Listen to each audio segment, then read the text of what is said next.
Welcome back సహస్ర YouTube channel. ఈరోజు topic వచ్చేసి home made aloe vera gel. నేను ట్రై చేయలేదు, ఫస్ట్ టైం చేస్తున్నాను. మంచిగా రావాలనుకుంటున్నాను, కానీ దీన్ని చూసే ప్రాసెస్ బాగానే అనిపిస్తుంది. చూద్దాం. ఫస్ట్ అలోవెరా తాగానే, ఫ్రెష్ అలోవెరా తాగానే ఈ పైన ఎల్లో లాగా వస్తుందండి ఒక జెల్ లాంటిది. అది క్లీన్గా ఫుల్గా వాష్ చేసేయాలంట. ఎలా అంటే ఇంకా ఉండకూడదు, ప్లెయిన్ వైట్ వచ్చేది.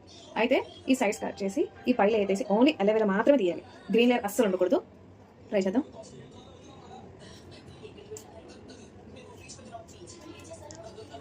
ఇదిగో ఇలా తీసేయచ్చు, బాగానే వస్తుంది. కానీ ట్రై చేయండి, ఖచ్చితంగా అద్భుతం అనుకుంటున్నాను. కొంతమంది ఇలా రాదు అని అంటున్నారు కదా, ఇలా రాదంటే చాక్ ఇటు సైడ్ చాలా జాలు ఉంటుంది కదా, ఇటు సైడ్ కాకుండా బ్యాక్ సైడ్ నుంచి తీస్తే ఈజీగా వచ్చేస్తుంది. లేదా స్పూన్ పెట్టి తీసినా వస్తుంది. స్పూన్ దగ్గర ఇదైతే మంచిగా వస్తుంది. ఇంకో అక్కడ ఇలా వెళ్ళిపోతుంది, చాలా వచ్చేస్తుంది. మిగిలిపోయిందంటే ఎందుకే పారేయడం అంటే